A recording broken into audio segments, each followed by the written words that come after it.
Posted it on social media. Your reaction tonight. We begin with David with our 13th juror comment of the day. Justly fired. To have this attitude is bad, especially for a so-called educator.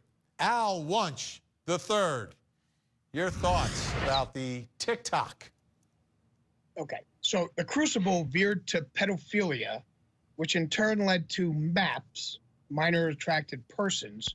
This coming from a twit, teacher without intellectual thoughts. Okay, it's disgusting. But I got to tell you something. The weird thing about it is, like, there's nothing in the crucible about pedophilia at all. You know, I mean, there is something about names. Okay, they do talk about taking away one's name. Okay, that's the only thing one has. You took my soul, but I still have my name, which is a, you know, one of the lines that's given as they're putting rocks on somebody for being a witch. But I mean, it's just a horrendous, even out of context, it's just a stupid thing to say. Hence, teacher without intellectual thought. Charlie tonight, I mean, I can only imagine she's being sarcastic and doing it to prove that there are limits and some shouldn't be pushed. Darnell, is there any sort of context where this clip might be okay? I'm thinking, I'm thinking maybe the twit is going through my head. I can't figure it out, Vinny, but I can tell you that the Bible says thou shalt not judge. And so maybe she's saying you shouldn't judge at all. And but it just came across a little harsh when she specifically said, don't judge a person who wants to have sex with a 5-year-old. I think it should stop with thou shalt not judge. But maybe we didn't see the whole video, as they say in the Rodney King case. Yeah, and apparently after they did see the whole video, they decided to fire her. That was part of the hearing.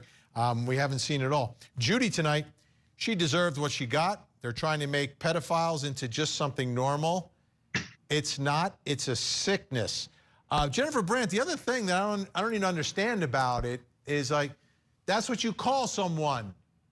That's what you call. They're a pedophile. You are a pedophile. It has a negative connotation because you're a pedophile, right? You're not supposed to be engaging in that behavior. It doesn't matter what you call it.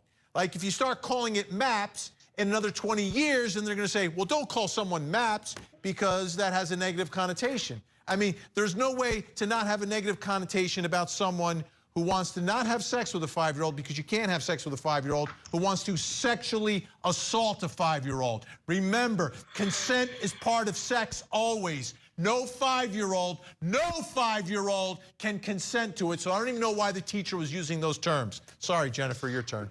But Vinny here, I think we're all getting carried away because we don't even know what she was trying to do. And maybe she was being sarcastic. She's teaching the class a lesson. And I'm not necessarily defending what she said, but I'm just saying that we're perhaps blowing this out of proportion and taking what she said literally, that is really her opinion about this. And what's even more, not more troubling, but what is troubling to me about all of this is, why are her students filming her to make a TikTok video about what she's teaching in class?